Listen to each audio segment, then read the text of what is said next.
ఎట్లుంది పులిహోర, బాగుందా? మా ఆయనకైతే ఎందుకో పులిహోర అంటే చాలా ఇష్టం. వైట్ రైస్ పెడితే మాత్రం తక్కువ తింటాడు, పులిహోర అయితే మాత్రం ఇష్టంగా తింటాడు కడుపు నిండా.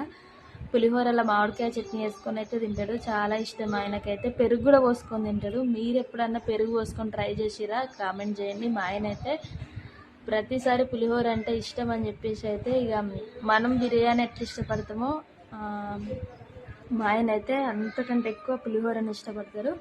మా ఆయనలాగా ఎవరికైనా పులిహోర అంటే ఇష్టమా కామెంట్ చేయండి. ఇక నేనైతే ఈరోజు ఎంత బాగా చేసినంటే అంత బాగా చేసిన పులిహోర నాకైతే చాలా నచ్చింది. నేను ఎక్కువ శాతం పులిహోర తిన్నాను, కానీ మా ఆయన తింటుంటేనే అసలు తినాలనిపిస్తుంది నాకైతే. ఒకరైతే కామెంట్ పెట్టిరు, ఏంది బ్రదర్ మీరు తింటుంటే నాకు తినాలనిపిస్తుంది అని. నోరు ఊరుతుందంట నువ్వు తింటుంటే.